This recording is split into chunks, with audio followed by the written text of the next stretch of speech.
welcome everyone to an exciting morning edition of the Journeys on Riding Through the Unknown. I'm your host, Michael, and yes, I am awake.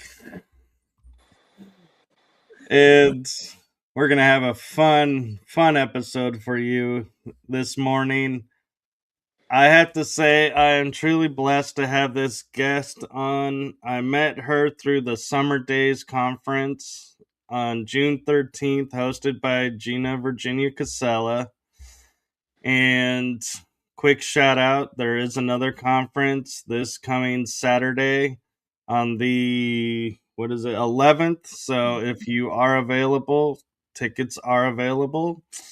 So little shout out for Gina. And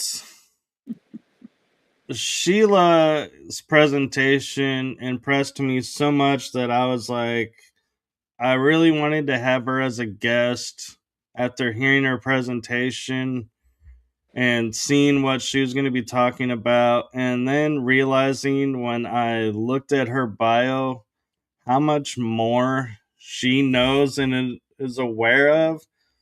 And I was like, oh, I am so glad that she's coming on. And so we have a lot of great topics for you guys and probably a few little surprises coming your way.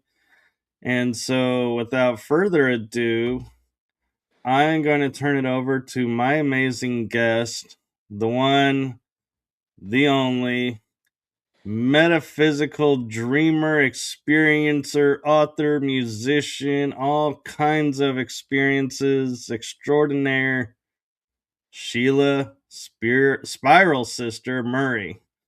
Thank you, Michael. My goodness. I'm so humbled at that intro. I guess because I'm old now, I feel like I just keep stacking experiences. Well, experiences doesn't matter on age. I mean, we assume by age, there's a lot of experiences, but I think there are some young people that probably are looking at us and going, "That's all you've experienced? Man, you're like behind." Right. And I agree when we're open to experience, right? And when we're curious, we're going to stack up a lot more of them. But you're right. I have known some people that I thought that were really old, and I thought, why aren't they more wise? Would have expected more wisdom from all those years of living. But if you don't do a whole lot, or you don't do a lot of different things, maybe the breadth of experience, maybe that's what it is. But the Well, open and is, yeah. yeah, the openness and being aware because Mm-hmm. Sure.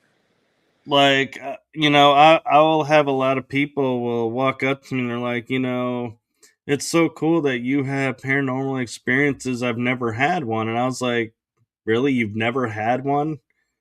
And they're like, no. And I go, well, have you ever, like been in a room and you start to smell like a flower or something unusual and you can't figure out where it's coming from? They're like, yeah. I'm like, congratulations, you had a paranormal experience. And they get all excited. And I'm like, yeah, it's things that we just write off as going, yeah, I imagined that.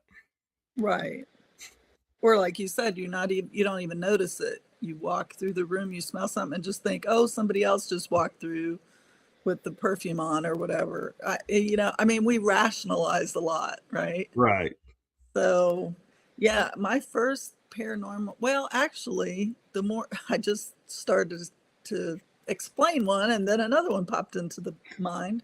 But as a child, even, I had I got to back up a bit. I grew up in an area that now I know is extremely haunted, but at the time, as a child, I did not know that. So all I knew was that some friends of mine, we used to love to play around the railroad tracks kind of like that movie Stand By Me, only we never saw a dead body. But anyway, I always love that. Darn. Yeah, no, never saw the dead body, but we did talk about witches, and I wondered then, why is that even a thing? Like, why are we talking about this? But we loved Halloween, and we loved putting on little community haunted houses and things like that. So one day, a couple of my friends kind of bullied me into going to this old haunted house, they said was a haunted house, who had an old lady witch that lived there, which kind of scared me at the time. I just remember being, no, I was that kid. I'm not going in there. I Yeah. don't want to meet an old witch. So I must have seen or heard something to that point to be wary of it. But they kind of pushed me up to the door, and she opened the door, and that was about it for me. I turned around and hightailed it out of there. The interesting thing is that fast forward, oh my goodness, 30 some years, I was married to my second ex-husband. I was relating that story to him about being so scared, kind of being bullied into it. And he was kind of a bully himself. So when we took a trip back to my hometown, he's like, we've got to go to the witch's house. And I'm like, what? Like, that came out of nowhere. That came out of the blue. I said, I am not going back to that old lady's house. She probably doesn't even live there. And she was old at the time. I was a little kid, blah, blah, blah, rationalizing it all the way. And he made me go, and he pushed me. Like, he walked up behind me to the door of the house and was just literally pushing on my back. You've got to face your fears, which was, looking back, was a good thing, right? So I did. I Right. knocked on the door. A lady answered. I do not believe it was the same lady, but she laughed. He started telling her the story because I was kind of stuck for words. And then I explained how scared I had been and was kind of bullied into it. And she just laughed, and she said, I think she said it would have been her mother or grandmother, but she's like, no, she was not a witch. And she didn't believe the house was haunted, but she did tell us about the slave trade that had happened this was next to the Ohio River. So between West Virginia and Ohio, they had an underground tunnel, and that people used to say that there was a tunnel entrance into the basement of that house. So she thought that's where some of the legend came from, but she wasn't even convinced that there had ever been a tunnel under the house. So it was kind of a mixed bag of, I don't know, do you believe it? Do you not? It's still a mystery. But yeah, Mm. so that was across the river from Marietta, Ohio. Marietta is the oldest city in Ohio. It was the first town, and they have ghost tours there now. So it's really thrilling. I still want to go back and take a ghost tour there myself because I have not done that yet. No, that's very cool. And Anchor Haven is saying hello, and thank you Oh, for sharing it out, Julia. yeah. And so I'm kind of, you know, when I'm hearing the story, a thought that popped in my head was, if she was a witch, would she admit that she's a witch? And could she have done some magic and got younger and been like, yes, I'm the daughter, when not really the daughter? That's how they, Yeah. pass through time. But no, You I'm never know. sure she's the daughter, and I'm not gonna perpetuate the The witch myth, right? story by everybody going, "Oh, he's right, she's this." And I also wonder, though, a lot of times, yeah, the glimmer magic. Julia's right, Yeah. but there are so many times when, as a kid, because of like stories like Hansel and Gretel and others where witches are in there, whenever we see an older person like on their porch or coming out of their house when they normally don't, how many times does our mind go, ooh, there's a witch? Right. And so I find it kind of funny, that it's like you're like, yeah, we called her a witch, but I don't know why. I'm like, yeah, probably because you read Hansel and Gretel and a few of Probably. those other stories, and Yeah. society just keeps It's perpetuating it and going, yeah. Yeah, it's all programming, right? Like I've told Anchor Haven before that I and still am a huge fan of The Wizard of Oz. So that definitely, even though back then we only got to see it, oops, once a year. Uh, Go ahead, once a year. So we live live camera here. Um, and so, yeah, I was very fascinated with that story and with the witches, both the good and the bad, and Yeah. all that. And then I dressed up as a witch several years in a row when we put on those haunted houses. I loved it. I just felt it was fun. I didn't really see anything evil or dark about it.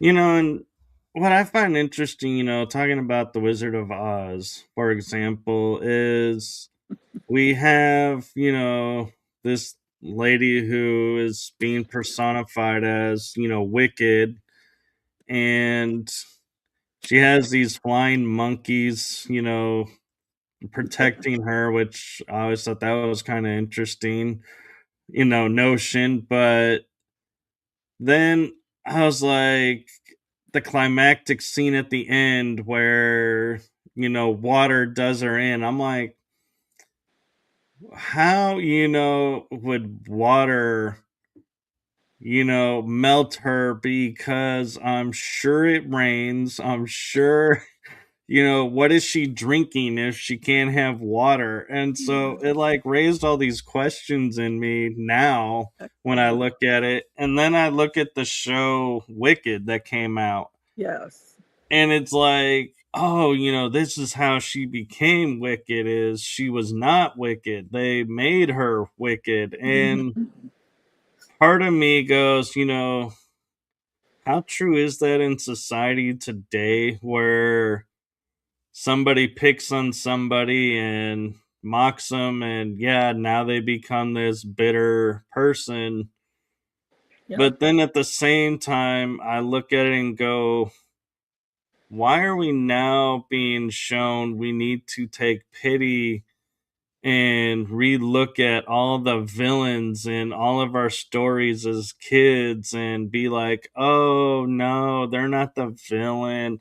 That wasn't their fault. And I'm like, yeah, I still got to say it kind of is, because they were a choice, in my opinion, Hmm. to how they acted. And I'm just curious, with your artistic background and your background into like the metaphysics and dreams and everything, if you've thought about that and what you think about, Well, where yeah, now we're trying to sympathize with the villain-esque personalities. right, right. You immediately made me think of the Minions movie, Oh the yeah. Despicable Me and all of that, right? And having been married to two who I would have called villains in the past, but with age and wisdom comes learning, and all of the different religious studies that I've done, I've come to realize that practice, I guess, of the mirror work. And so everything's a mirror, right? And so they're just teaching me, not that I'm going to seek them out to, beat me or abuse me or that, right? I'm not saying to go looking for it kind of thing. Just like when we played on the railroad tracks when I was a kid, we didn't stand on the tracks and wait until a train came along, right? We weren't going to tempt fate. We didn't have a death wish. But certainly, um, if one came by, we learned pretty quick not to stand too close, right? It's like, don't touch the hot burner on the stove or you're going to get burned. So I think it's just a matter of learning, but they present challenges. That's what I was going to say. They mirror back to us something that's perhaps in our shadow or our some weakness that we feel we have. Maybe we don't really, but we feel we have it. So, like, I was shy and I was scared of that lady who was supposedly the witch, right? And I was forced to confront and forced to face my fear. And now I no longer have that fear. I would go up to anybody's door. In fact, I did many years later in sales. I went cold calling and knocked on people's doors all the time. Wasn't afraid to speak out. Wasn't shy. I was out of my shell.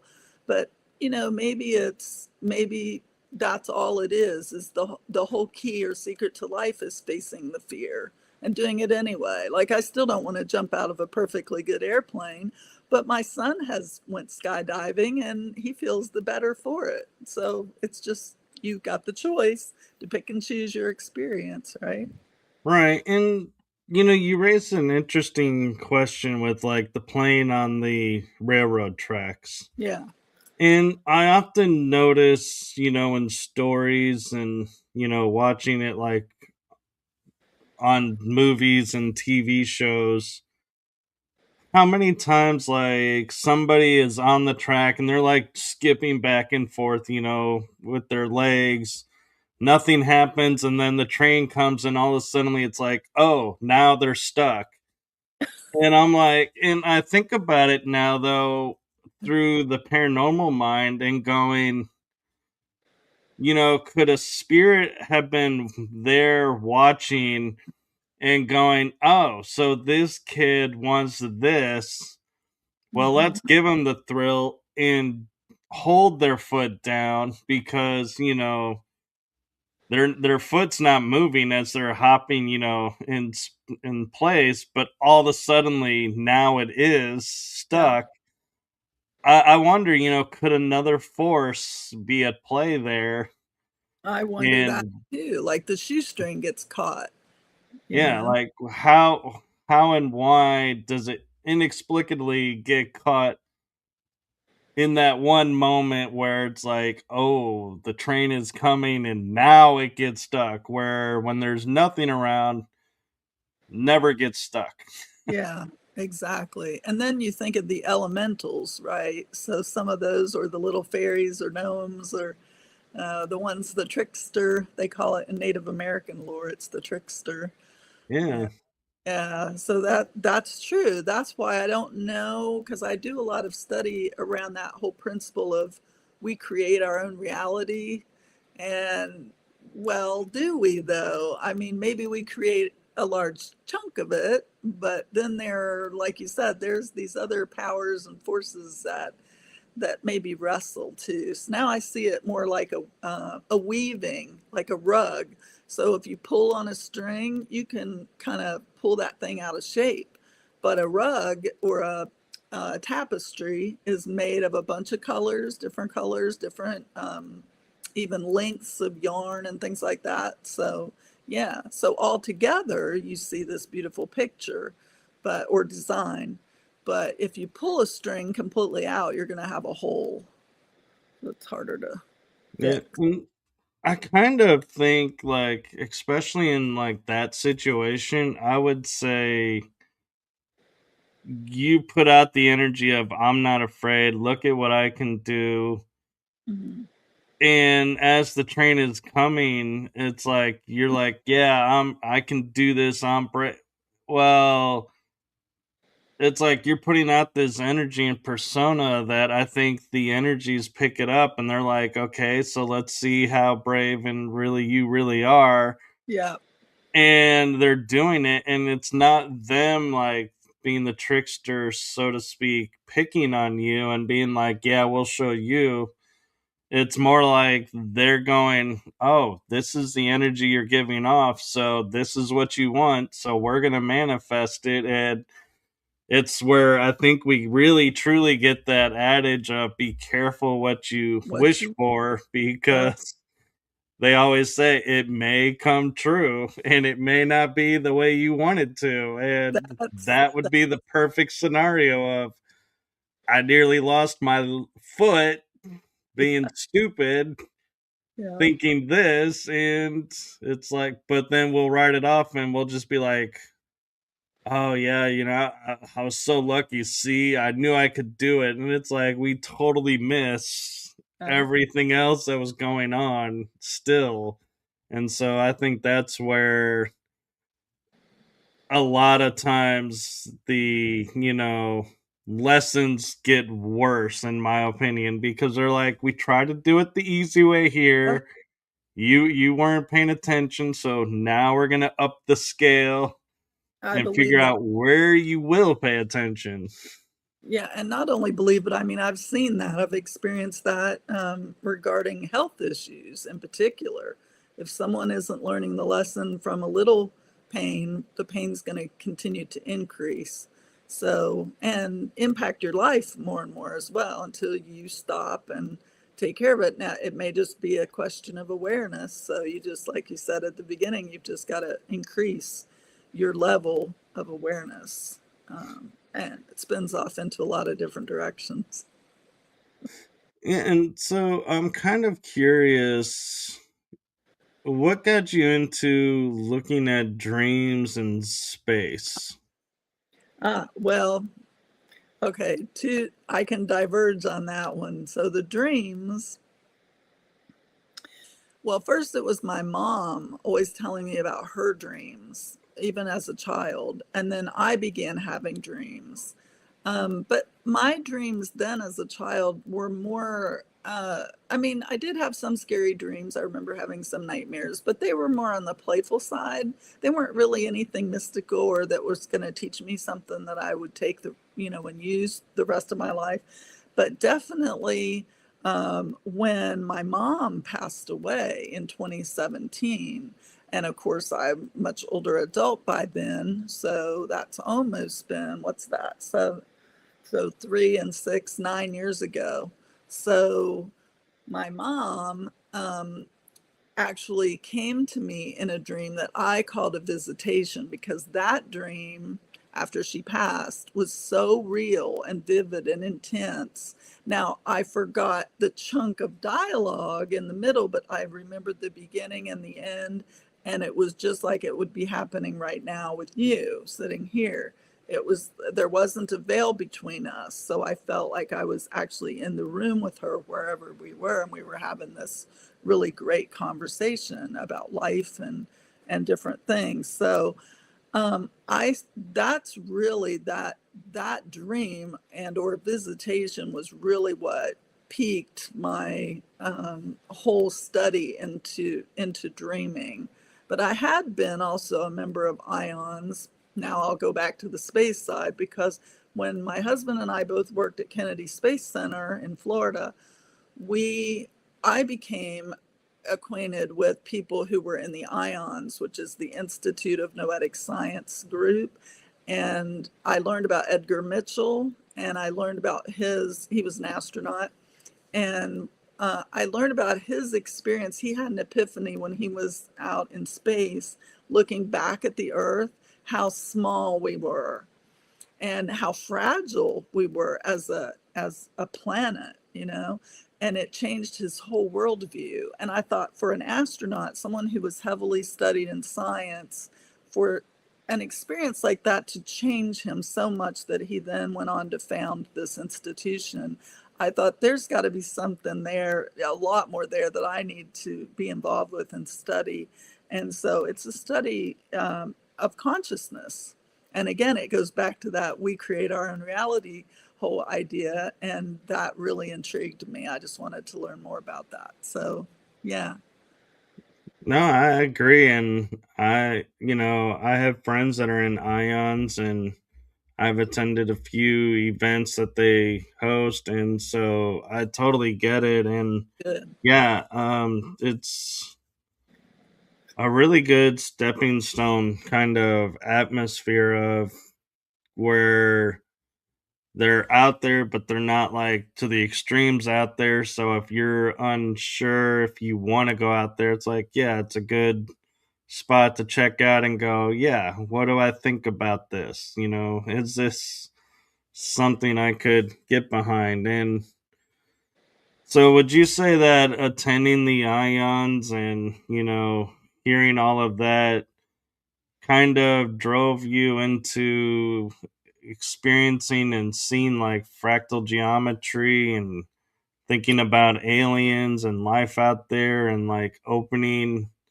yourself up and realizing, all the energies that are around?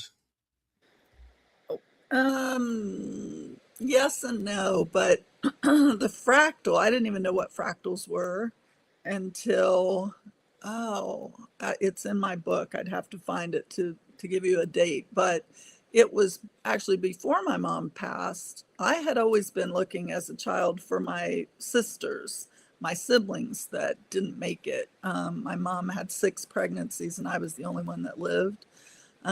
So, or I say it that way, but actually, one of my siblings did live. I found out uh, during this searching process and researching process, I found out that one of them lived to be less than a day old, but she did live. She was named, and they even had a funeral for her. I've even almost tracked down where she's buried, but anyway, that's another tangent.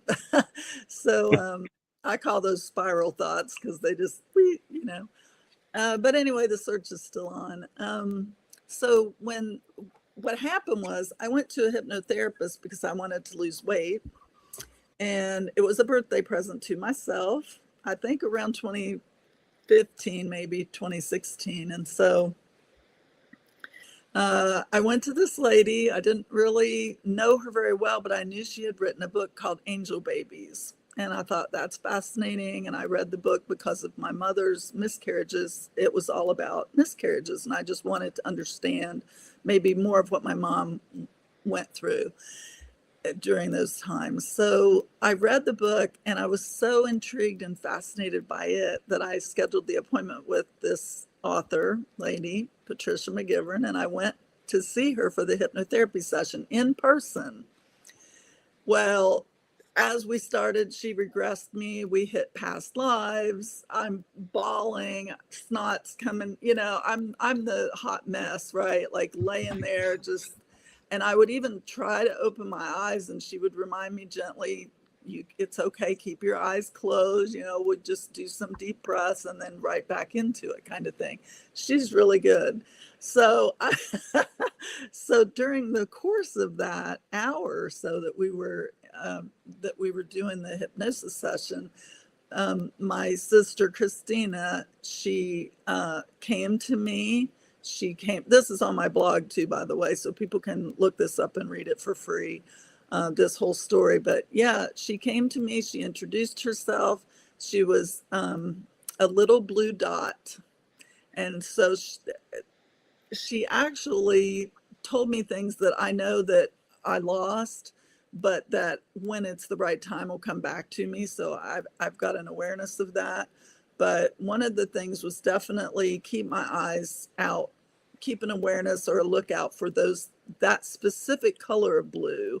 It's called a cerulean blue is the color. Oh yeah. But interestingly, if you have it on a lampshade, which has happened, the more light you put through it, that color changes. So when there's no light on shining through cerulean blue, it almost looks black. But when you shine a light through it, so there's a lot of metaphysical teaching just in that. But I'm drawn to the blue glass. I later learned that because we later went on a sacred Celtic journey with Patricia, my husband and I both. And one of the past life regressions that I had during that trip was that I saw myself as this eel-like creature who was paving a road under the sea with blue glass. I was literally laying blue glass like pavers that had drawing and writings and symbology on them, but I didn't know what any of that was.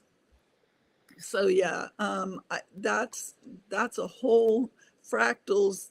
She was the one that told me about fractals. So Christina said the word fractal. I said it out loud, and Patricia said fractal. I've never heard that word before, And then we talked about it after, and we still couldn't put our heads together about it.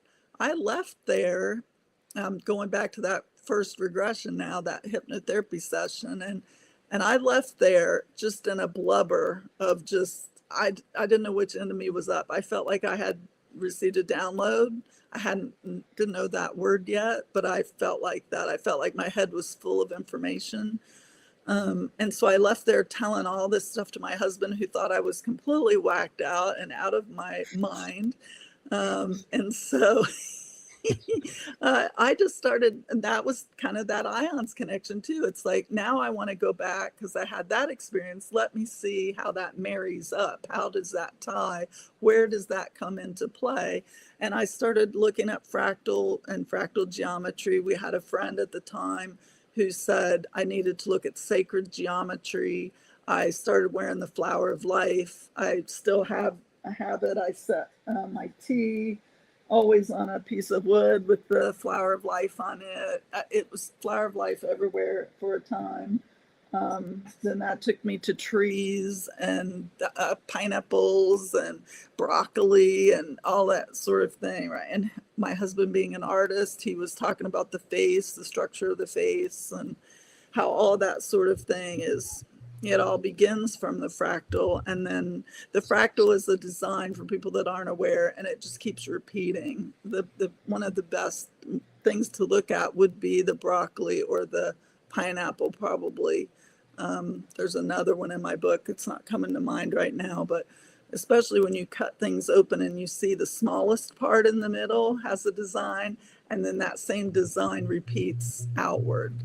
And I don't know if it applies to every living creature or every living plant or whatnot, because so many things do look different and you really only find that in certain ones. So, but then again, I don't own a microscope. So maybe on the microscopic level, we would see more of that. That's Great true, question. and yeah, it's kind of like the quantum, every Yes, it and definitely so takes the quantum. yeah, and so you mentioned metaphysics, and I'm kind of finding it,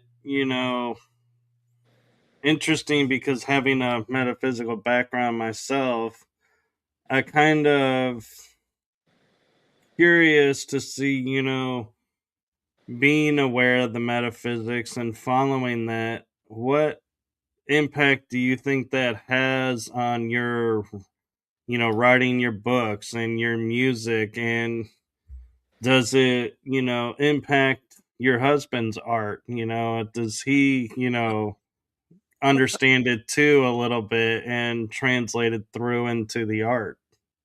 Yes, definitely, especially the songwriting. We'll lay in bed at night like we're two kids having a slumber party, and we'll just start riffing on these topics. And one night I said to him, it's almost like when we die, we just go into the dirt, and then we just start growing bushes and trees and weeds and flowers and all this stuff. Because I'd been talking with a friend or coworker, and we had been talking about bloom where you're planted. It was something she told me, and I said, "That's right. That makes sense to me. It's like we've got to grow through the shit. We've got to grow through the dirt, you know? So when people just pile the manure on, be thankful because we're just going to grow right through it. We're always reaching for the light, just like a plant." So I said that to him, and he came up the next day with this song that was all about, it was called The Connection. It's on his YouTube channel. And he just redid it actually with AI, which I actually like better than the people that we paid hundreds of dollars to demo the song in Nashville. But I've sang it. I learned the song. So there's a video of him playing guitar, me singing it. That's on Vimeo. I think it's several years old now, from maybe 2019, 2020. But no, I take that back. That video is 2019 when we moved to off grid, because we lived on an off grid property for a while. We moved there right before the COVID lockdown. So yeah, so 2020. Yeah, 2020. That's when that was. So, what is Sheila's YouTube channel? You can find me on YouTube if you put in my name and do at Spiral Sister. Terry B was asking. I just saw that. And thank you, Iron Bear, noticing the two of us, Michael and I, right?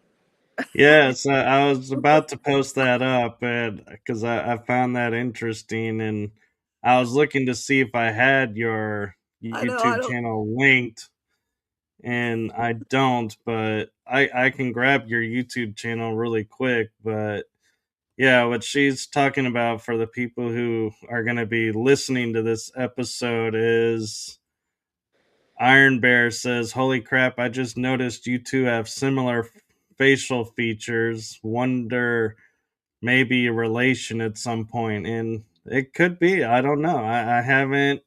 I kind of, when I did my genetics, I started out looking at everybody, like all the cousins, all the nieces and nephews of everybody. And then I realized this is going to take me forever to go back. And so I started going, okay, who are the direct? And just focusing on the directs. And so I don't know. We could have somebody, in common, or there is always the fact of, I will say, there is on a soul level, be that is where we look alike, is because we're in a similar soul family. And Yeah. so there's always that aspect. Yeah. But I kind of agree, and I was kind of smiling because I was like, yeah. And Iron Bear is saying can't forget past life, and I've actually started thinking about the past life deals in a new way. And I was talking with a guest about it, and we started, looking at, a lot of our past lives. Are they really past lives, or are they an aspect of us on another level, and or another dimension? And so that's what we're seeing, and we're really seeing ourselves, and that's why it resonates to us, is we're seeing a version of ourselves. And so here is your YouTube channel for Well, everyone. yeah, that's my husband's. Oh, that's mine. Yeah. Thank you, Michael. And then I just shared my husband's. I had to go on my phone to get it. So, No, yeah. thank you Oh, for that. And yeah. I'll definitely go and subscribe to your husband's as well. And Hopefully it popped up. Of course, let me see.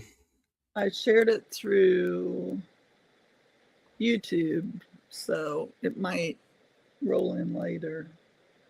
Uh, well, it's well, did it Pop come in. in? I didn't want to have to lose my window. Uh, no, it No. didn't translate through. It just says just shared my husband's link. If you put it in the private chat, I can put it in for you and share Okay. it. Let me. Oh, And Perry says thank you, and she says her husband is a artist as well. And oh, so I'm a little bit curious too, when it comes to music and the art and everything. Is there ever a time when you sit there and you listen to something that you've done, and then you're like, wow, this is so cool, this is awesome, and then like maybe 10 years later you go back and you listen to it and go, oh my god, what was I thinking? This is like totally like, yeah, should we take this down? This is like so not in alignment with where we are today. Why did we ever put this out? yeah. I have felt that way actually, and I that's one reason I prefer blogging to writing the books, because even though the book like this one is great to have, because I can use it as a reference if I do forget like a date or something. But it's I can't I could go back and change it, but it's a lot more work to go back in and edit it. So like I had looked up fractals in nature just so I had a list there, because I do sometimes forget. Oh, the seashells. Yeah, seashells for sure are another great example. So Yeah, but the blogging, I go back and I update some of my old blog articles. I've updated 50 times because something, either I had typos that I learned how to fix later, because I've worked in technology for 35 years, and 3 of those years was specifically as a technical writer. And I took the job because I knew I wanted to write books. I had been writing the blog for 10 years or something at that point, and I had written articles on other blogs too. But I wasn't. See, that's my husband says I'm a perfectionist, and I argue with him because I don't think I am. But I have a bit of perfectionism in that if I feel that weakness within myself, I'm not as confident, and I just want to have that, not necessarily for the credential, but the confidence factor, so that I can put out something that's at least worthy of even asking people to spend the money on it, right? So yeah, so I did that. I worked as a technical writer for 3 years for a big company, and I learned. I was on a team of writers, and I loved the lady that I worked for. That was my lead. I just loved her so much. She was great to me. And when she retired, I literally cried. That's how that's how much I learned from her, and just loved her. And when she retired, she didn't even have a computer at home. She left the entire, and I just thought, I can't do that. I can't throw, I bought a new laptop then. I didn't want to leave technology. It still frustrates me sometimes because, as you know, things change so quickly and we Oh always have yeah. application. But I feel like that'll keep my brain active, Yeah, right? and I'm curious to, like you're saying, you update blogs and, Mm-hmm. Yeah. your opinions of some things may change and Yeah. whatnot. How do you react or respond to people who are like, oh, 5 years ago you said this and now you're contradicting yourself. Why are you, contradicting yourself? How do we know now what's true and what's not true? And, Right. how do you, How say do I this, solve it? respond to that? Yeah. No, well, we're always learning and growing. That's my opinion. And I should change. I should change my opinions over time. If I'm doing my spiritual work, that's what I mean, that's the way I look at spirituality, is that I'm like the tree. I'm learning and growing as I grow. I can see the higher from the highest level or whatever. Right? I started to say depths. That would be the opposite way, but maybe my roots are growing, into the darker, wider, broader recesses of the earth too. So maybe it is from the depths as well. I won't knock that. Thank you. Well, and you could also look at it as going into the depths of out there versus Yeah, here. And yeah. so it's a matter of perspective. Yeah, I've always thought I was more of a chameleon though. Like I've had long hair, very long hair. I've had very short hair. I've shaved my head. That's all out there on the blog too. My husband still, he's like, shave your head again. You have such a great looking head. I'm like, that's something about that just doesn't sound right to me. But okay. Yeah. No, and talking about hair, I happened along this video and I don't even know how I got it, but I think it was on TikTok and a lady was like talking about the exotic past, and everything. And I was like, what?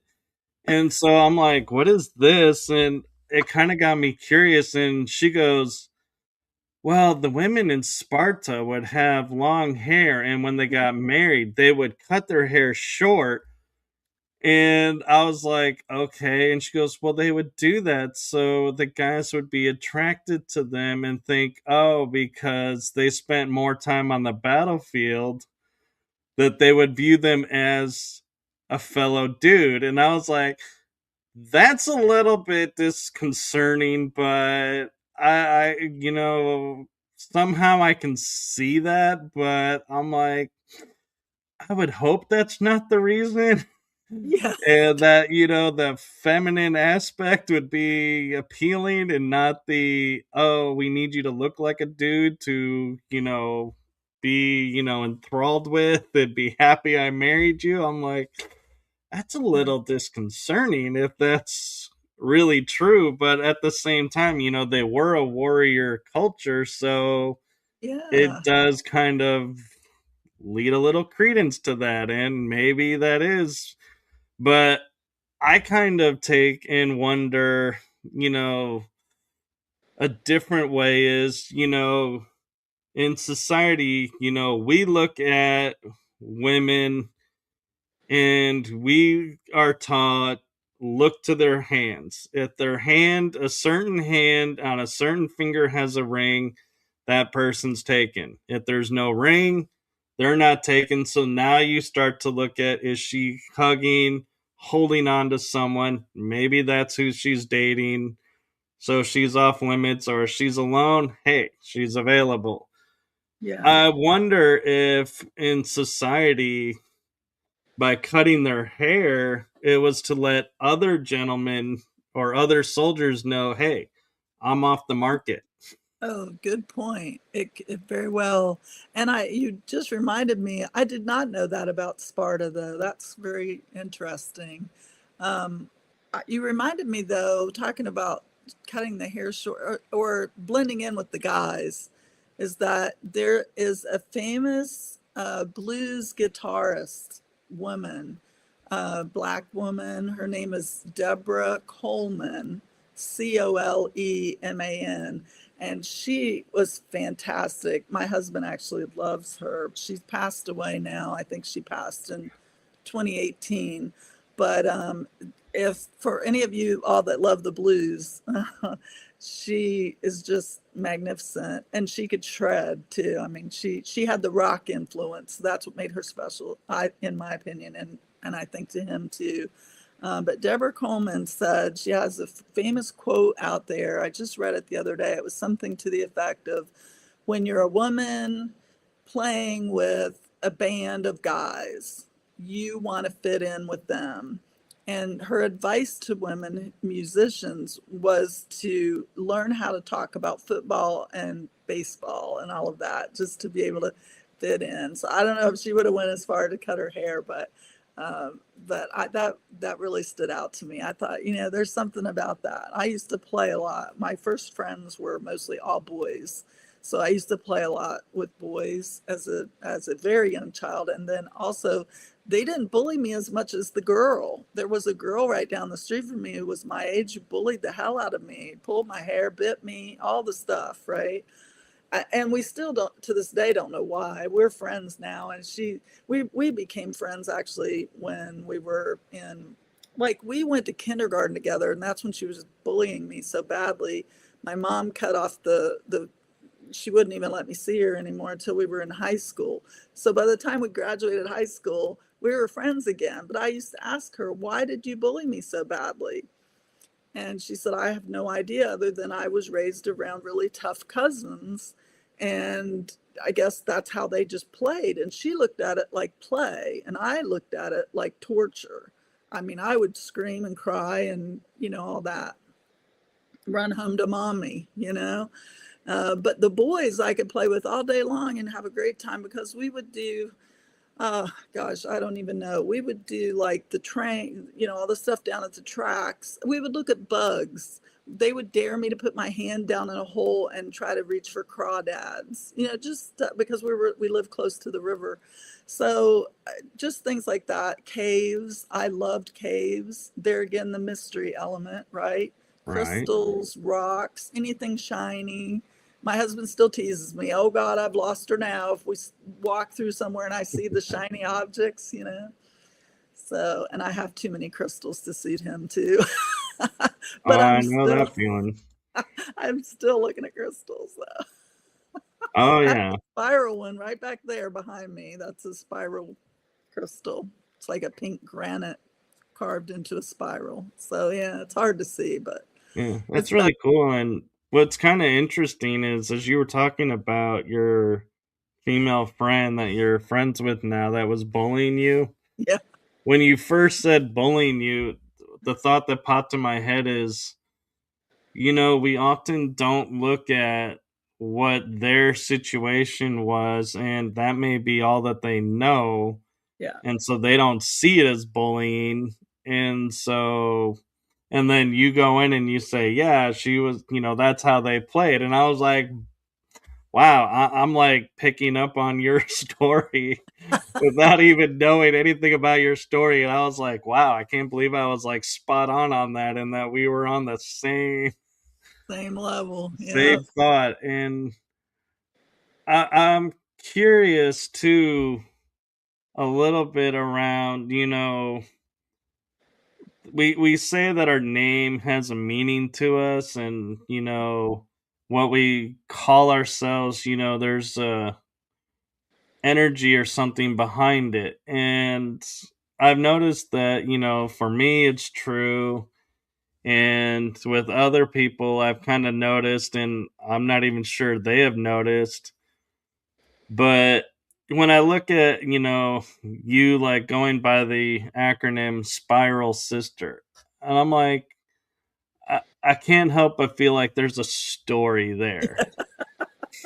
Absolutely. I mean, all my life I've had this spiral curly hair, right? And I most of my life I didn't like it too much. But also from our trip, and I know it's hard to see, but I'm wearing a triple spiral pendant from that trip to Ireland, because at the burial chamber in Ireland called Newgrange, and it's a UNESCO site. So if you're not already familiar, you can find it pretty easily. I also have that on my blog. Um, there is a glyph that's etched into the stone of the triple spiral, and this is made from that glyph. So it looks like an S, which S for Sheila, right? And then we actually went to Ireland twice in 2019. We went in July, and I filled out a little 3.5 by 5 card for a lottery that they offer at Newgrange at the Visitor Center. Once you go, you are then allowed to fill in this card and register for the winter solstice, which is only handed out to a certain number of people. And every year they have thousands and thousands of applicants from all over the world, anybody who visits there, right? So and we were on a tour of 12 or 14 people. And so our bus driver, as well as everybody on the tour, wanted to fill this in. Now, whether or not they even gave it any thought as to if they would win or not, I don't know. But my husband said to me, I don't know why you're filling in this card, because we're not coming back if you win, because it's in December. It's cold as hell. And you don't like the cold. And we lived in Florida at the time. So, of course, you can guess what happened. I won. I won the lottery.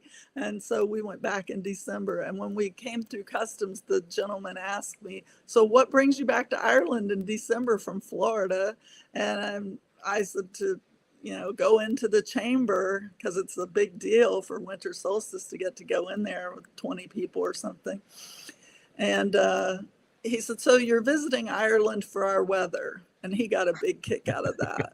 That was the big joke, right? But yeah, so that spiral means a lot to me. And that's when I bought this.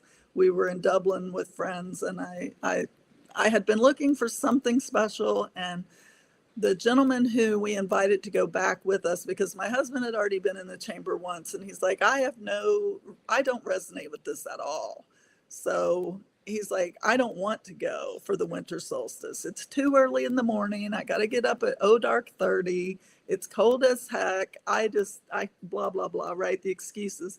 So I said, okay, so who do we take? Well, I called the gentleman who was the bus driver, because he said when we filled in the form, he's like, if you win, you've got to take me because as your guest, because I've filled this in every trip I've been here with the group and I've never won. And he lives there, so he really wants to go for winter solstice, right? I didn't even know what the winter solstice was, really. I didn't do any in detail exploration about the topic. So it was hilarious that I got chosen.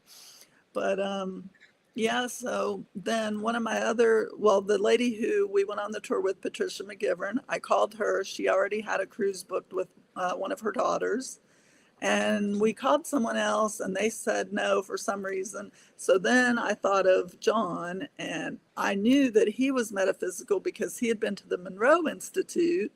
And I'm really fascinated by the Monroe Institute, though I've never been there, to do some of the like remote viewing and things like that is what they Right. teach. But yeah, so I thought, well, maybe he'll want to go. And sure enough, him and his wife both wanted to go. So we spent a whole week with them in December, just bouncing around Dublin and having a great time. We did a ghost tour there, which was fantastic.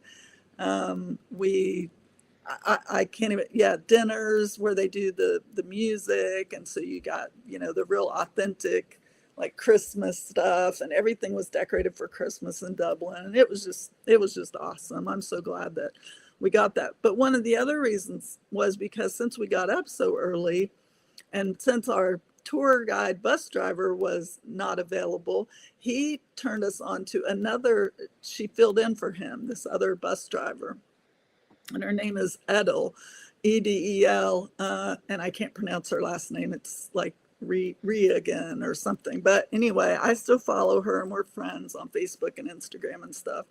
She was a doll. And during that bus ride, my friend John and his wife were kind of falling asleep. So from Dublin to Newgrange, Edel and I were just talking. And she said, "Do you know about your name?" And I'm like, "Well, yeah, Sheila, it means woman in Australia, blah, blah, blah," right? And she's like, "No, do you know the Irish meaning of Sheila?" And I said, "No, enlighten me." So she told me all about the Sheila na gig, and how the Sheila na gig day in Ireland falls the day after St. Patrick's Day. So it's March 18th. And when she said March 18th, it was like the world just dropped out from under me. I felt all the feels, because my dad and I were supposed to meet on March 18th, and he passed away on March 8th of that year. So I was just, I was just became a fountain. I was just, you've got to be freaking kidding me right now. Like, the whole reason I think that I won that and got to go there was just for her to tell me that. And for me to know beyond a doubt that my dad was still with me in some form or fashion, on Right. some ethereal plane, my dad was still with me. So it No, was, that's beautiful. And I'm kind of curious, talking about, the Irish and the Celtic, the triple spiral actually has a Irish name or a Celtic name if it's the same that I'm thinking of, and that's the triqueta, I have heard which that, is the symbol of protection actually. It's like but a I don't protection symbol. but I don't know if it's exactly the same as this one. I just don't know. Is it more because I've seen the one like Donna Eden wears where they're exactly the same size? So it's like two here and one here. This one's Well, different. so the triqueta actually has many different forms where I've seen Hmm. it where it's like three triangles or three spirals. And so I think it has to do with the fact that there's three interconnected, and Moving parts. that, and I don't know that they all have to be the same size, but it's just Interesting.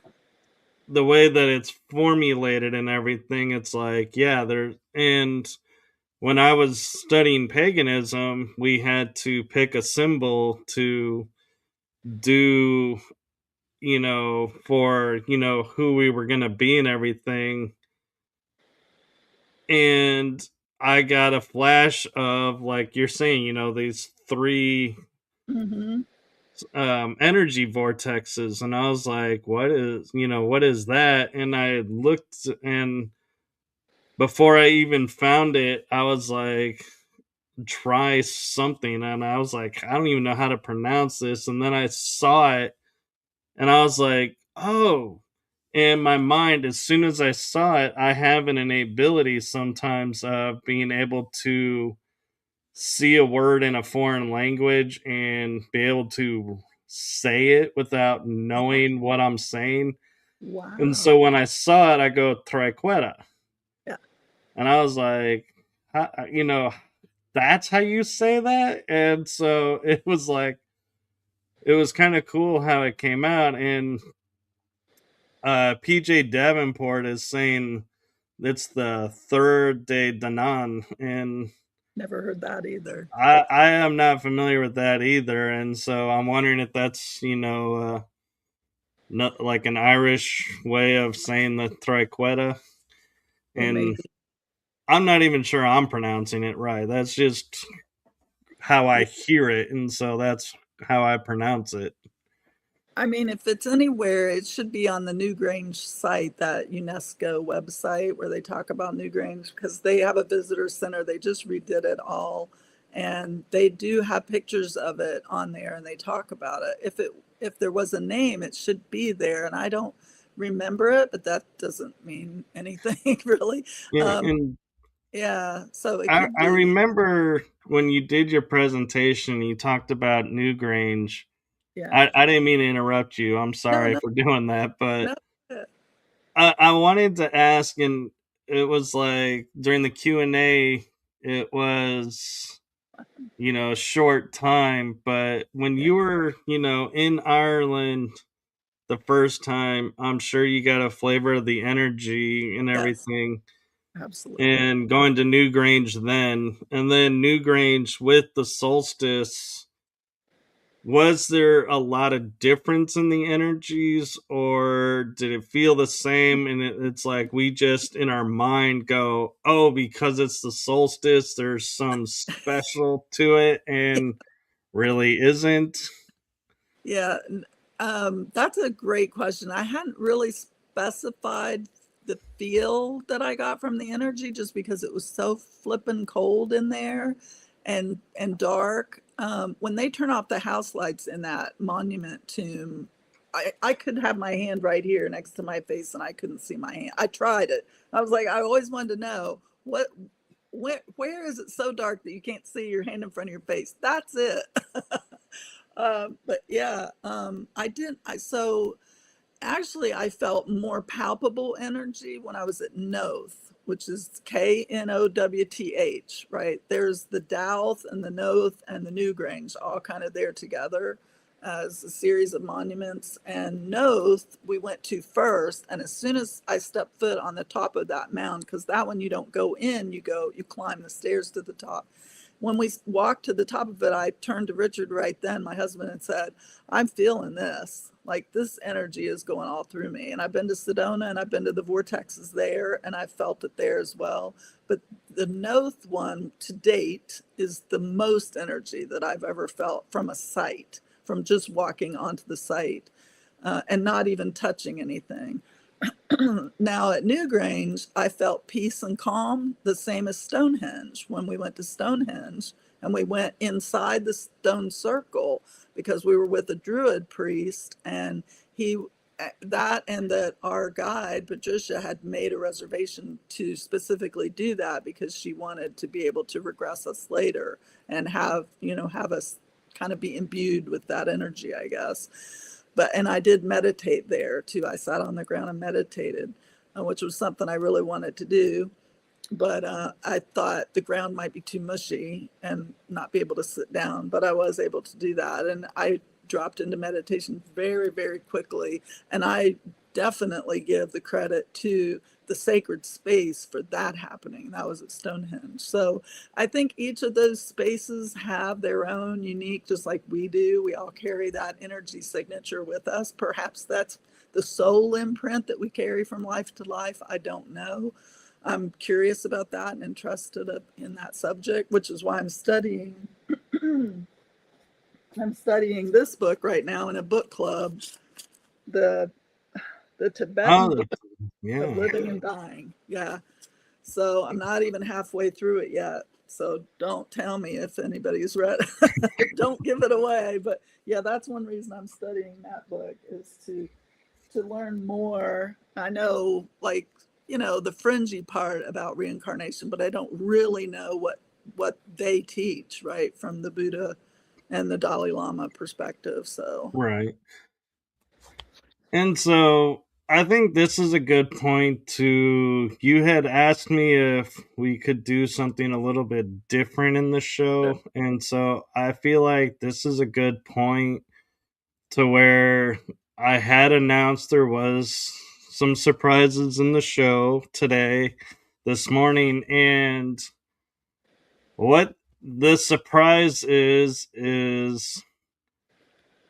Sheila is now going to interview me and has questions for yeah. me. So we're kind of flipping the script for a little bit, and we'll see how many of these questions I can get through. Well, I only have a couple, so I won't put you on too much of the spot here. And since Well, you my answers tend to get long, so that's okay, why I say, well, since you talk about the paranormal so much, right? I figured you would be the best person to ask this question. So, Michael, what do you hope to one day see or experience while paranormal investigating? wow, that's a really good question. What do I hope to see or experience? Well, okay. I actually have one in mind, and that would be so we talk about the veil between the our reality and their reality, meaning the other side's reality, Hmm. thinning. And so I'm waiting for, and I would love to witness the day to where when we're at a location and we're like, oh, you used to live here, and the spirit that we're talking to like had this aura field around it to where it looks like it's walking through a portal or something, Mm. and physically show up and be like, oh, this is what happened, this is my story, and have direct communication so that we know we are literally talking with this person, and everybody that's in the room is experiencing it and seeing it, rather than like the medium's going, oh yeah, this is who I'm seeing, and you're like, well, that's cool, and you know I can't validate it for you, and so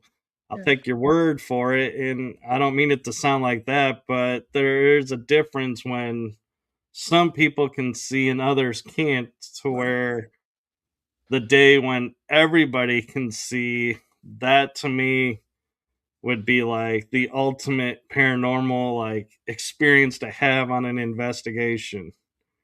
Beautiful. Yes. So, not, I mean, because you already know, you have a knowing, right? But like you said, you want to validate it to yourself somehow, Well, and it's that everybody can see, and or like that even everybody. the people Oh, that are there, can be like, oh, and start interacting and like gotcha. have that, you know, knowing of, okay, this is this person, this is the energy. So, yes. And so, because in reality, we, on an investigation, we sense energy. So, we, Hmm. in a way, imagine what that energy looks like. It's projecting itself to us. Hmm. And so, we assume in a way that that is who that is, and this is what's going on. And so for them to physically come through and be able to Hmm. interact, it's like now we know, who it is. And I think too, it would, on a side note, it would take the fear of going to the afterlife That out was, of people, because here is someone that's literally just walked in from the afterlife, so to yeah. speak, and be like, hey, this is what's it's like for me, and this is the life that I lived. And just to have that kind of conversation with everybody there, it's like to me would be the ultimate mind opening experience of everyone being like, yeah, Yeah. you had just totally opened my mind. Because, and my hope would be it would dispel the fear and not, like, Mhm. drive people to more fear, going, oh my God, it's real over there. Oh my God, and being like, yeah, Right. let's put you outside while we do this so you don't lose your marbles, so to speak, while the rest of us are like, we're ready for this. We've been Right. preparing for this. Absolutely. So that brought to mind that scripture about if you have eyes to see and ears to hear. So in your view, when the veil lifts for everybody, sort of like Right. what is it, midnight on Halloween or whatever, when the veil is thin. If it was that all the time though, and we could see and feel and hear and interact and know without a shadow of a doubt that there's something there. So Exactly. Yeah. the next question, and the only, but you landed on it, was do you believe, or do you have, or have you yet found any proof, what you would consider to be proof of the afterlife? I have actually, and I've kind of talked about it a few times, but I don't talk about it often because it's a personal experience, Yep. and Okay. it That's was the way it unfolded was so amazing. And I'll share it with you. And I leave some of the details out because I was told by a medium, don't give all the details because people can hear that and then yes. will use that to lead you astray or give you false, Right.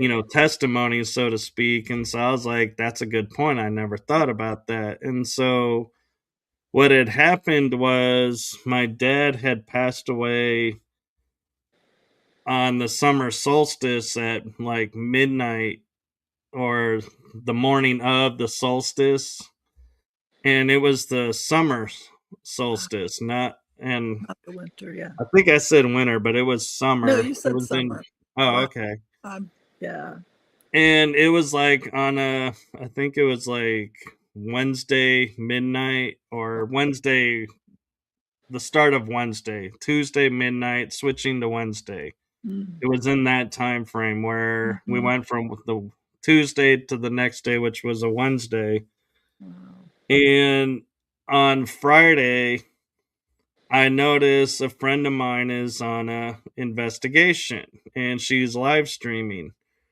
And so I was like, I really don't want to do an investigation, but okay, maybe this will help distract me and, get me out of my head. And so I tap on the live and join in, and she sees me join in, and she's like, oh, hey, I'm sorry for your loss, but thank you for, or actually, I don't even think she knew at that time. I think she just was welcoming me on and was like, yeah, there's a team here and, can you help out? And I was like, yeah. And so when she stepped away, I would start asking questions of this little boy spirit. And he would respond to me. And then other people in the live would ask a question and there's nothing. And then I would say, hey, little boy, can you do this? And then he would do it. And so it was like kind of funny that he would respond to my text over other people's text. Yeah.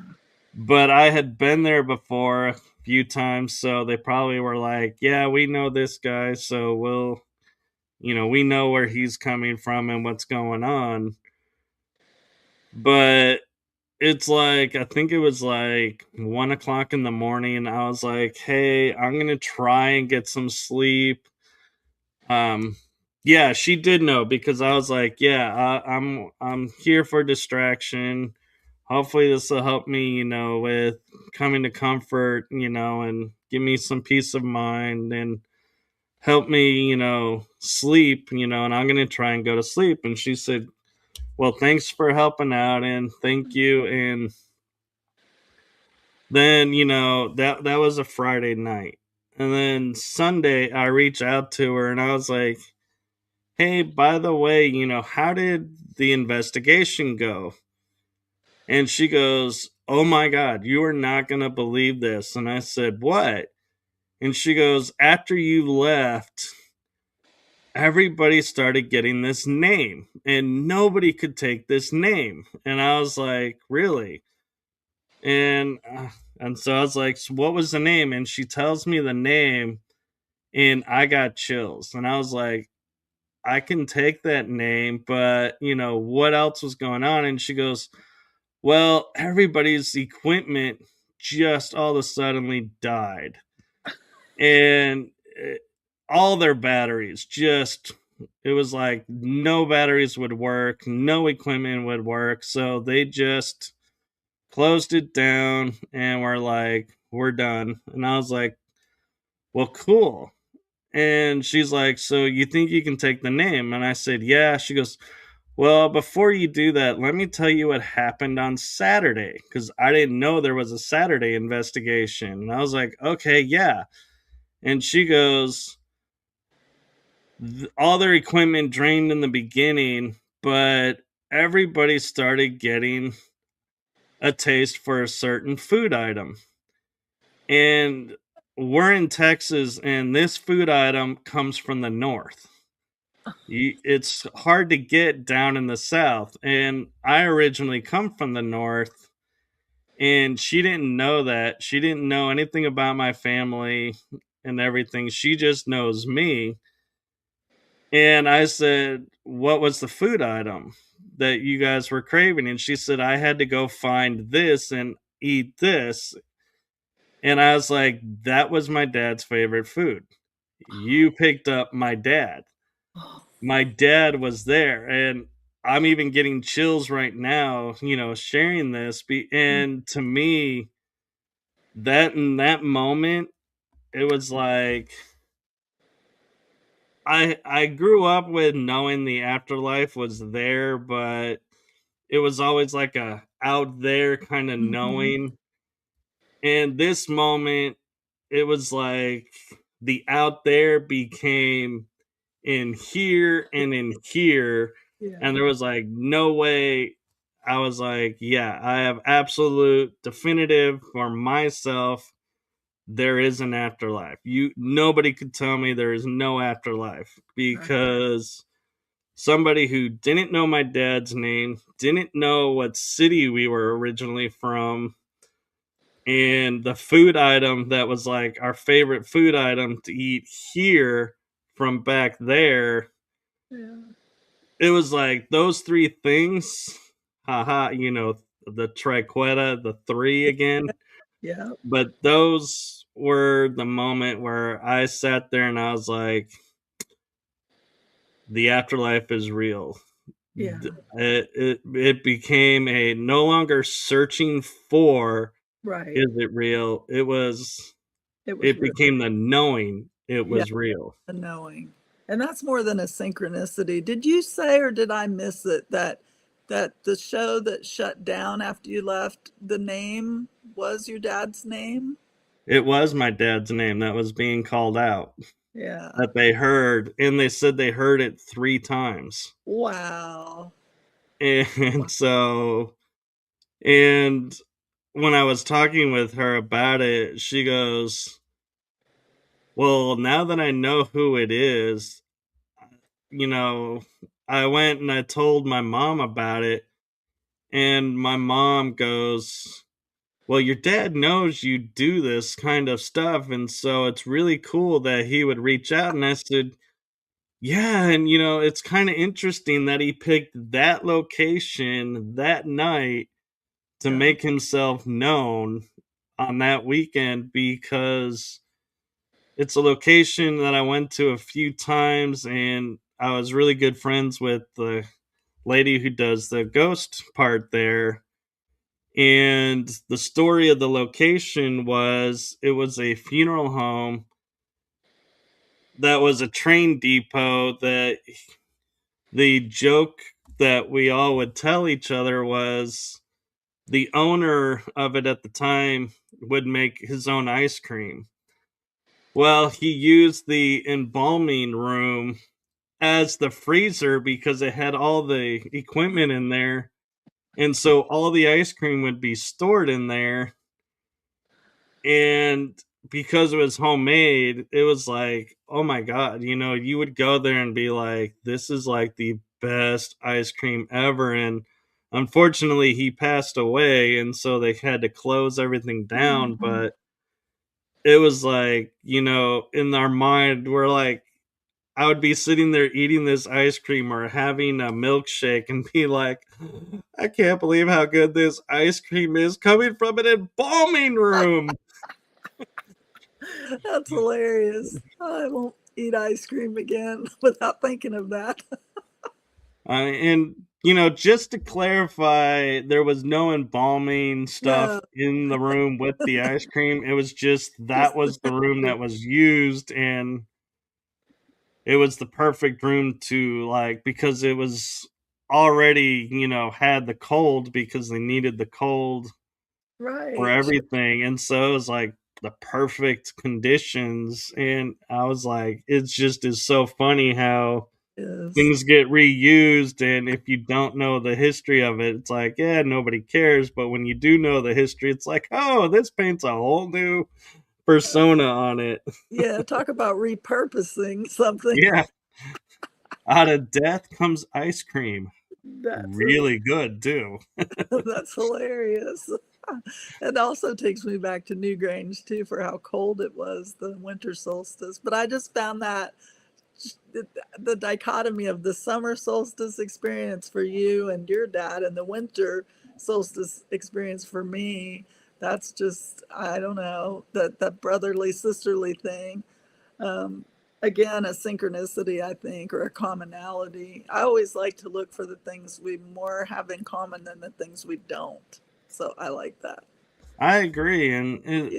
it's amazing how being in different regions or even different countries, how we can connect with people over the internet, Mm-hmm. which is technology, Mm-hmm. bringing the energy waves into a means that we can communicate and share, and that we can discover all of these nuances now and Yeah. be like in real time and going, wow, where in the past it's like, if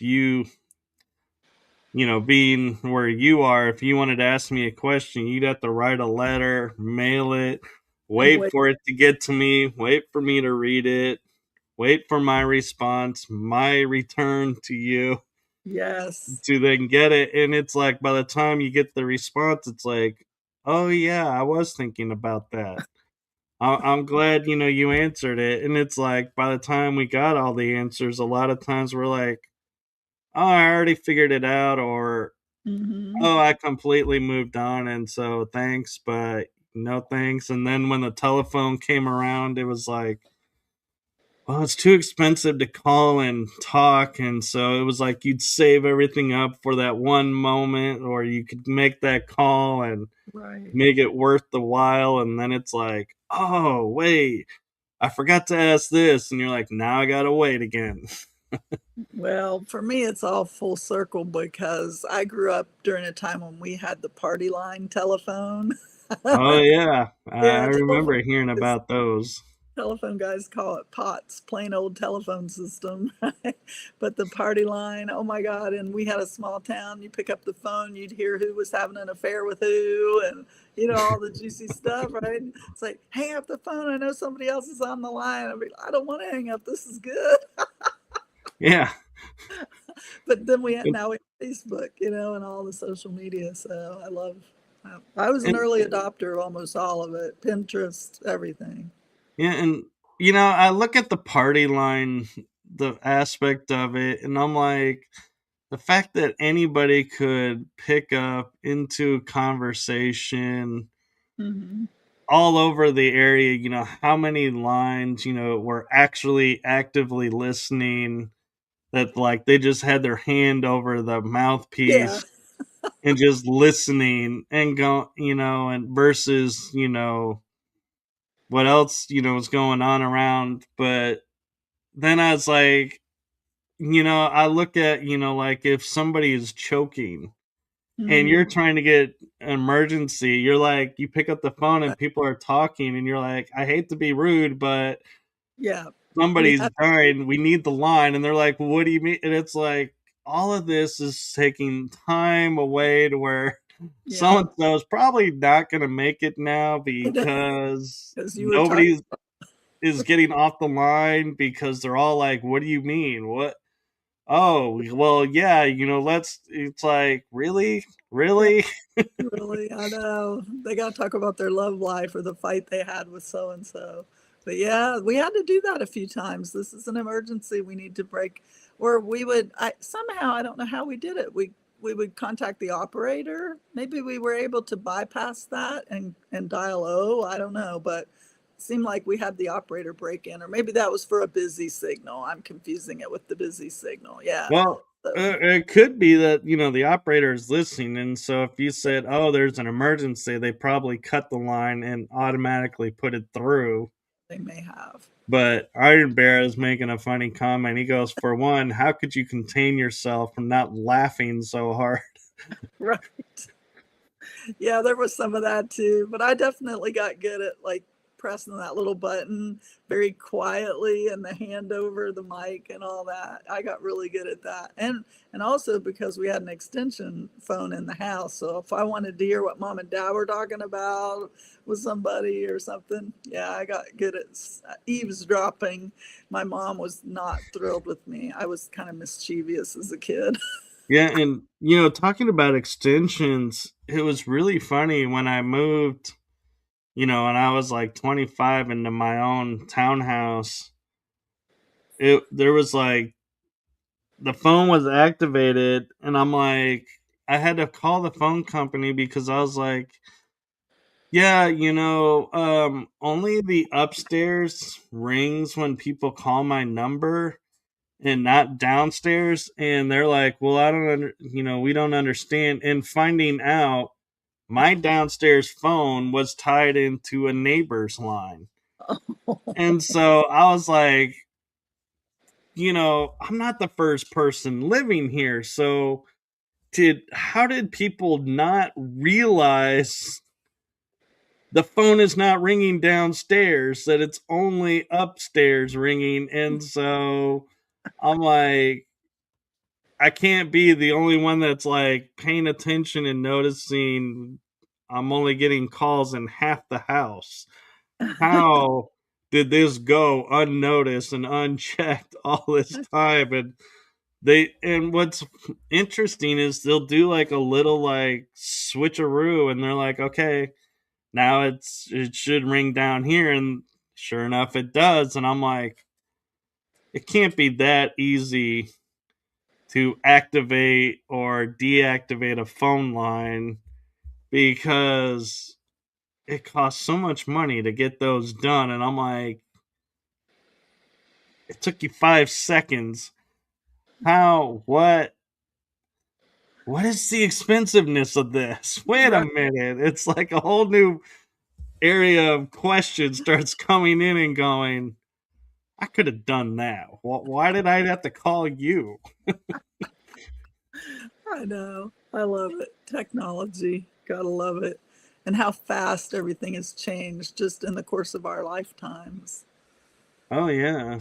And I've technology, we look at, we're kind of spoiled in today's terms of when we look at the 17, 18, early Mm, 1900s, yeah. it would take years before technology leaps would happen. And then we hit like the 40s, 50s, and all of a suddenly it's like what would take a century now took 10 years. All after Roswell. Right. And it's like, wait a minute. And it's like on our technology scale, we went from a rotary phone to now we have a phone in a car, Mhm. which Camera probably phone. wasn't our smartest evolution, Yeah, probably but not. it did simplify life. But it was like, yeah, people weren't ready for it. And then all of a suddenly we're like handheld devices that they would flip open like the Star Trek communicators, and everyone's like, this is like Star Trek. And Yeah. people never realized, yeah, and this came, and everyone's like, how cool is this? And the first one had the large batteries. I don't know if you remember Oh, those, I where it's like sold your some of hand those. barely fit the Yeah. phone. Yeah, I saw And Radio then it Shack. became the streamlined phones that we have now that look like mini iPads and Yeah. can do all this stuff. And all of this technology has really, it started in the 80s where cell phones were introduced, 1980. Mhm. We're in 2026 and we are mini tablet phones that search the internet, do all this they're like mini computers in our hands. And people don't realize how short a period of time that is, that all of this technology has come around, and we just take it for granted that, yeah. And I stumbled on this anime called Dr. Stone. And what it is somebody sends out a petrification wave where everyone's turned to stone, and this fluid cracks the stone, and they are, and he's restored to life. And so he creates the science world where he uses science to everything. And what's interesting about it is, where we're talking about, where we're making all these leaps and bounds, Mhm. he wakes up and he's like, okay, in a matter of a year, I can, take and bring us into um TV or cell phone. And he's inventing all these things using Stone Age technology. And it's really interesting how we sit there and we look at how fast he's able to do it, and we don't even notice that was as fast, almost as fast as we did today. But how life was so much different because they're using methods we don't use. And like the cell phone was a backpack with like a funnel to talk into, and the old telephone version. Right. And so it just surprises me, that we're like, yeah, it's almost like a mockery kind of show of, look at all this technology that comes up, and we just totally take it for granted. And here we are, in an age of no technology, and look at how much we have to figure out and learn to recreate. And it's like, yeah, recreating is a pain in the neck, but yeah, it's interesting. And I'm just curious, do you ever sit there and step back and go, this world, now has this and this, and like you're saying, and pointing out, you've been around for a lot more than most people. So what, how does, seeing all these leaps and bounds, how does that impact your life? And does it create, a different perspective, or do you just sit there and go to a lot of it and go, it is what it is. Yeah, Yeah. whatever. No, I mean, I think I've always been intrigued by it. And my dad had a CB radio business, so I was always interested in that, the transmission of the voice across the wires, and the fact that you could talk skip certain times of the night, you could talk to people in other countries. So this whole internet thing has just, I mean, it's like I was born at the right time because this is something that I am so invested in and interested in, intrigued by. I actually wanted to work on hardware because when I worked, one of my first jobs was at Radio Shack, and I loved the circuit boards, and I used to buy the little kits and work on how to make my own circuitry. But somebody came in, one of my customers, and he said, "You're already wearing eyeglasses. You will be blind, if you continue down that path." So he suggested that I do software. And then I started getting involved in software, went to a university, and I worked there for 10 years. And during that time, I took some coding classes. But I really didn't like coding. I liked some aspects of coding, not all of them. I liked picking out the the problems, just like I like editing now. Like they'll jump off the page at me. So I can spot the semicolon difference from the comma, things like little things that sometimes the coders would miss. So as part of my day job, I would, for many years, I was a systems analyst and a business analyst, and I would review code just for that. But Yeah. I didn't like having to come up with it on my own specifically.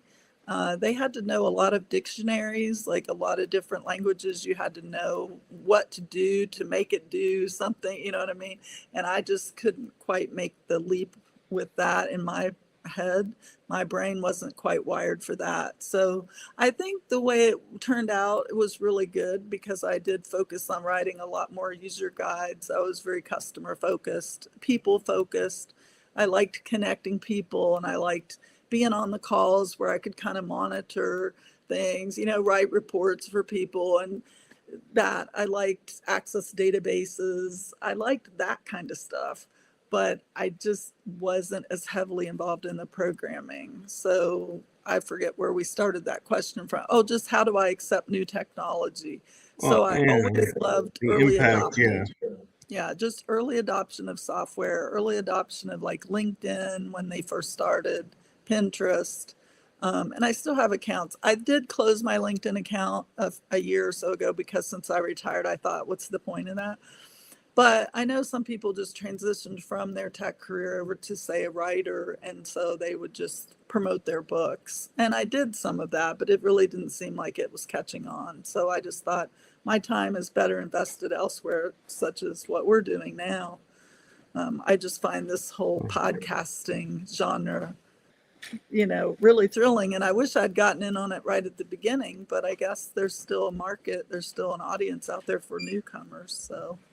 There's always an audience, and Mhm. it kind of is funny to me as you say, like a year ago, you left LinkedIn, and I joined LinkedIn, and I air shows to it, and so for people that are watching this, we're getting close to her losing her Battery. battery power. So she had warned me that might happen, and we're almost done. And I just wanted to bring attention to a couple of things that Iron Bear had said, and your thoughts of talking about technology and stuff. And he'd said I'd almost count the radio packs they used in World War II Uh, were a close range cell phone, and that's true. You could mhm. look at it as a cell phone because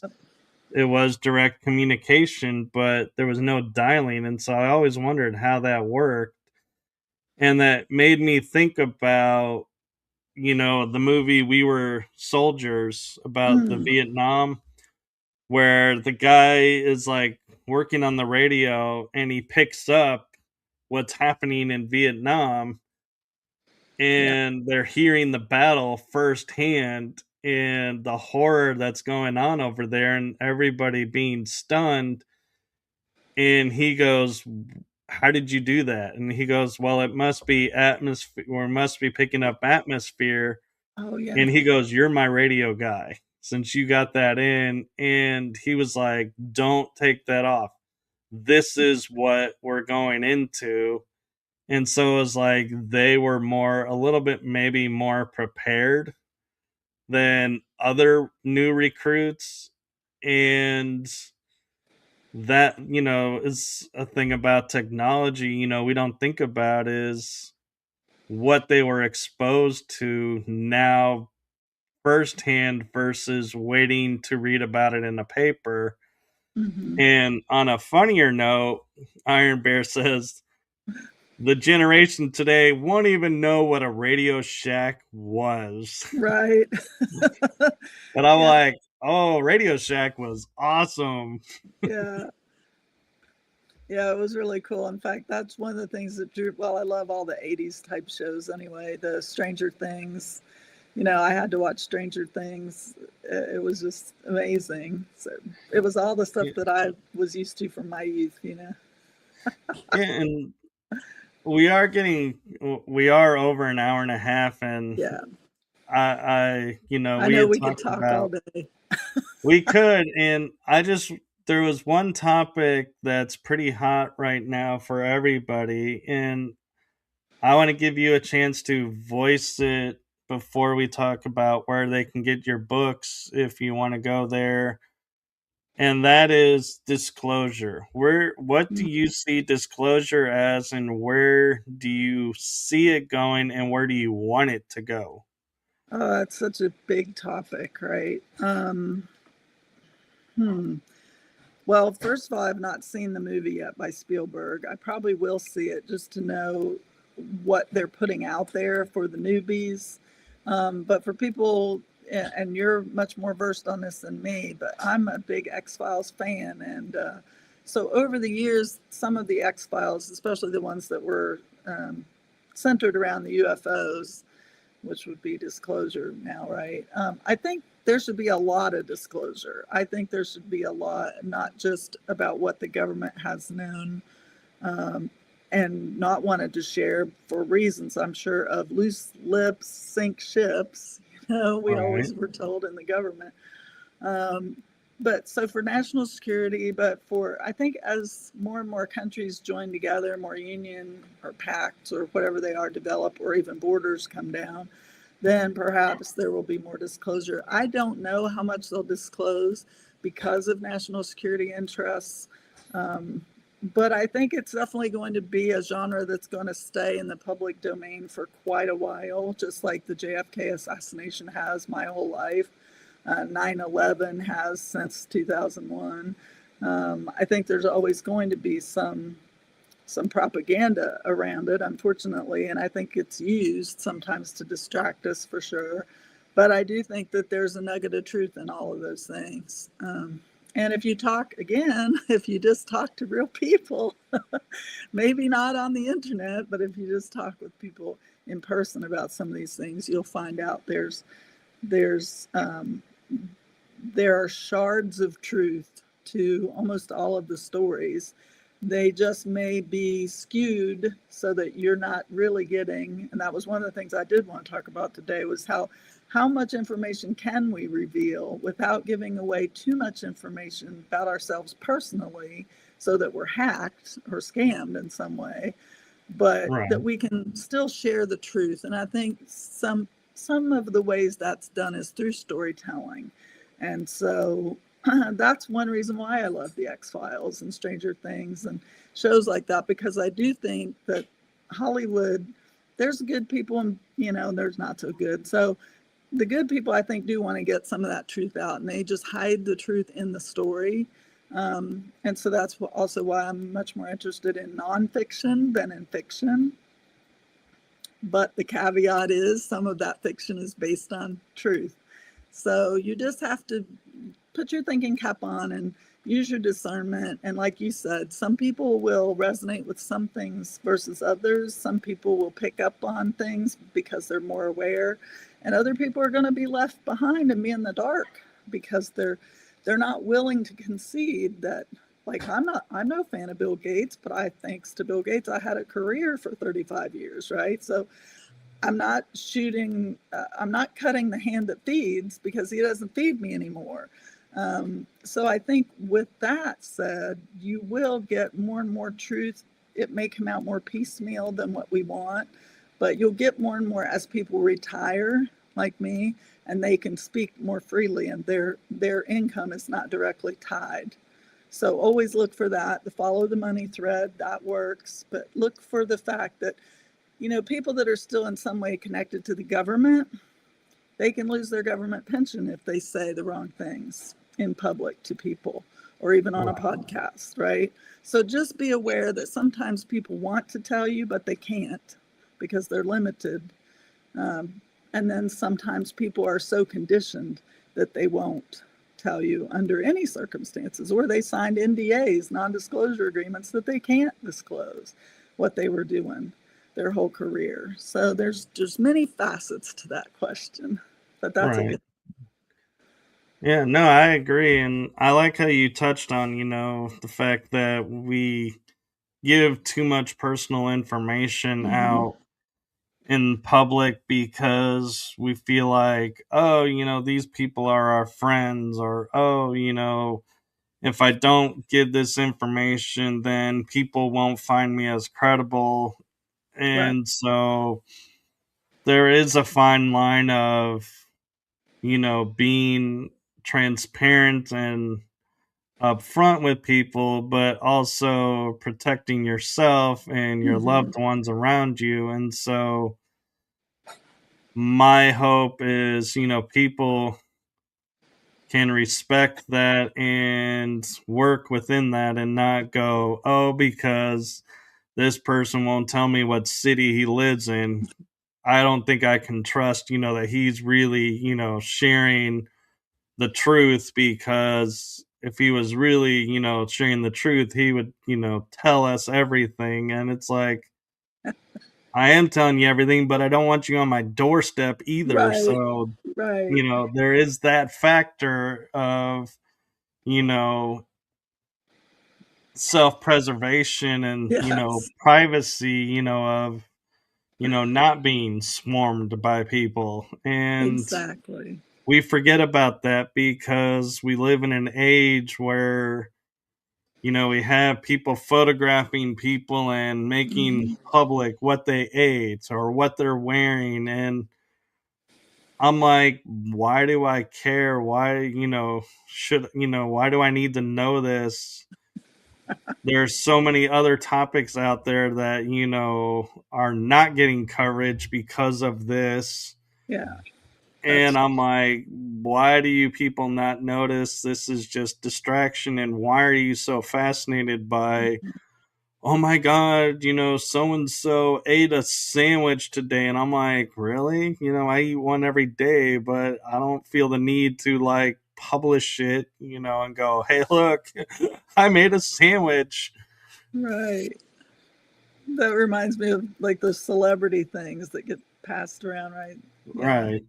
So are you going to try the vegan burger because, I don't know, Taylor Swift or someone ate one? It's like, no. Yeah. No kidding. I'm like, that's more reason not to in my book. Yeah. Yeah. Just realize that sometimes they're paid to, especially if they're in the media, if they're in the public eye, they're paid. So I don't Oh, always trust what I see from, you know, stars or someone. And why are they called stars, by the way? Doesn't that point us back to astrology? It's like we should be looking at real stars, not the damn people that are paid millions of dollars to lie to us. So that's true. And I was talking with someone about religion, and we kind of came upon a discovery, so to speak, of our language and lingo. Is, we have shows like American Idol, Mm-hmm. And we Good. idolize these people. And the reason I'm trying to stress the word idol is when you go to like Christianity, Yeah. one of the commandments is, you won't worship idols. You won't, Right. have any other idols but the Lord. Yeah. And people sit there Go and ahead. are like, oh, this person's doing this and this person's doing that, and you're idolizing them, but you're not realizing by idolizing them, you're making them an idol. And so you are worshiping an idol. And they're like, no, I'm not. Oh, I am, ain't I? And it's like, yeah. Yeah.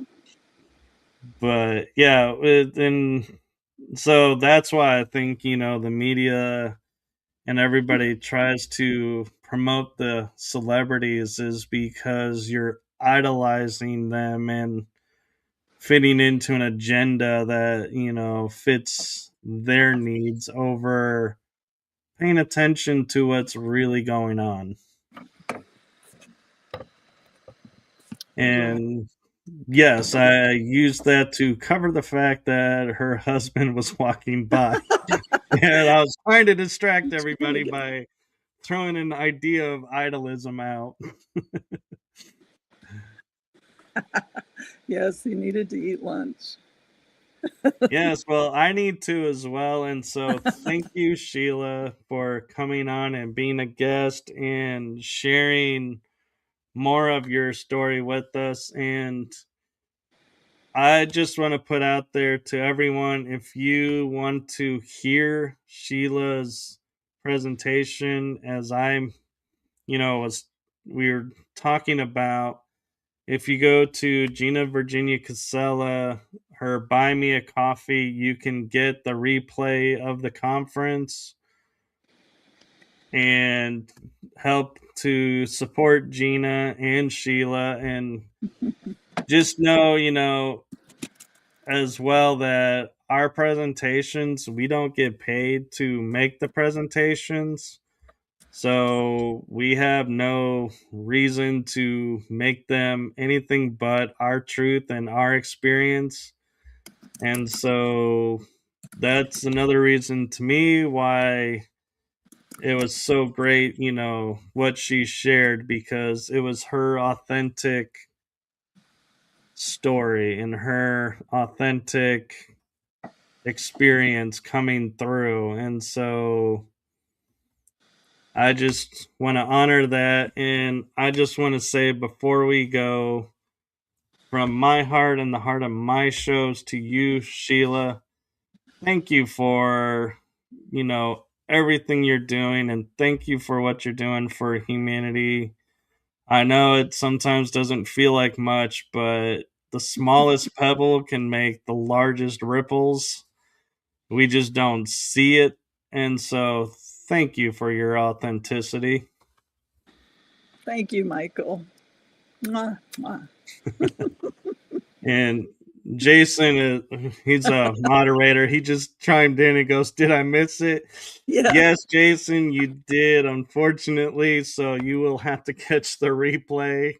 Um, I can't sum up in like a couple of minutes the almost 2 hours that we talked about. So do be aware that this show is a free replay, so it will be available as soon as we're done. And so, with that being said, is there anything, Sheila, that you want to promote out real quick, or do you feel like you got everything out that you wanted to get out?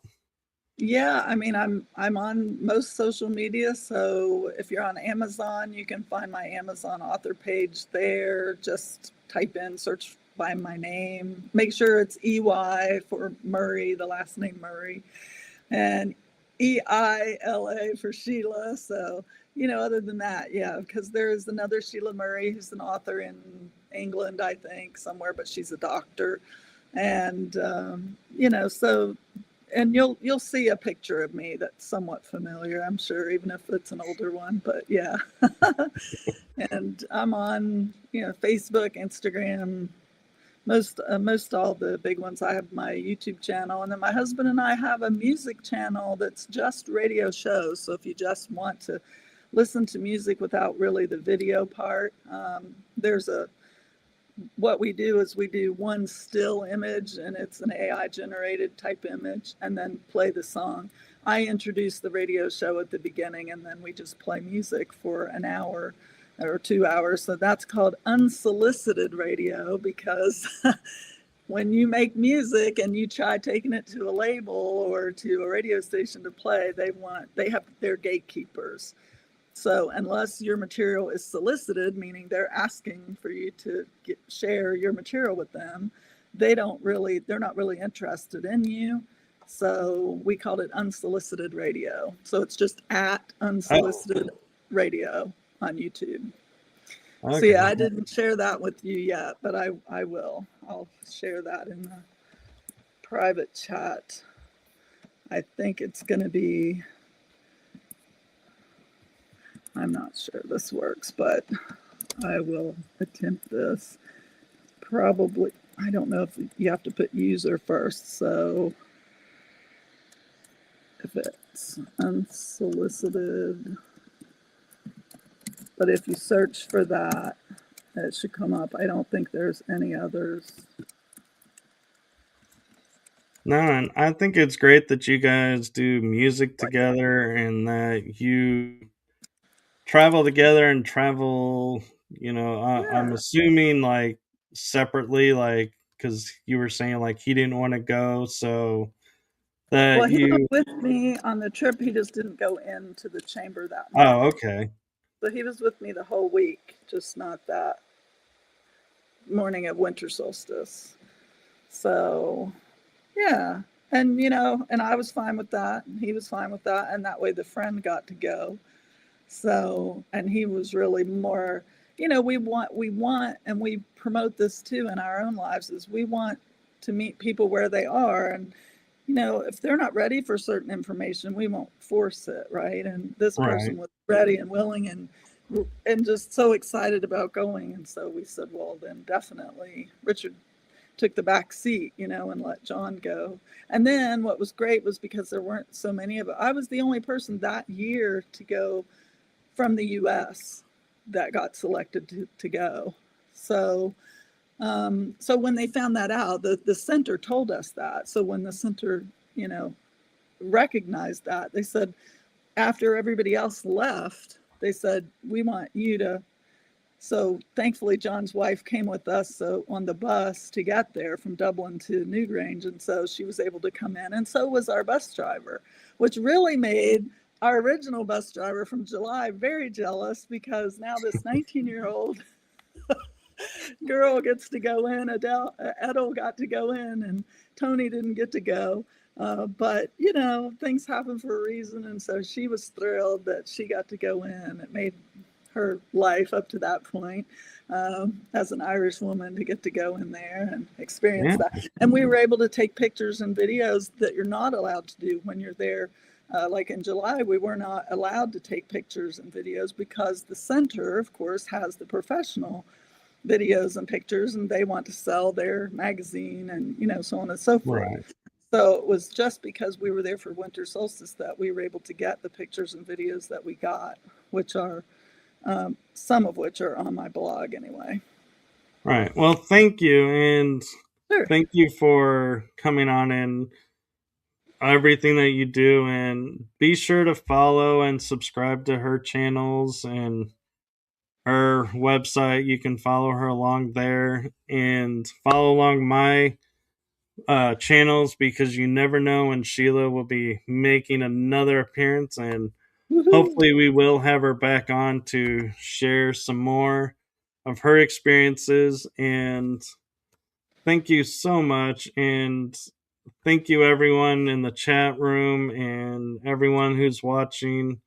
Make it a wonderful day. And thank you for joining us for this special morning episode. And I will say, today is unique because I do have an afternoon and an evening show. I usually have just 2 shows a day, so do come back and tune in for those. It is 2 o'clock Central Time and 6 o'clock Central Time today. So all special times, all special shows. And thank you so much, Sheila, for sharing with us. And with that, I'm going to say have a great day, everyone, because, yeah, you notice we can just start up again and just keep going and going. And so my stomach is growling, and so I need to eat.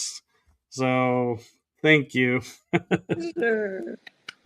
Sure thing. All right. Bye bye, everyone. Bye.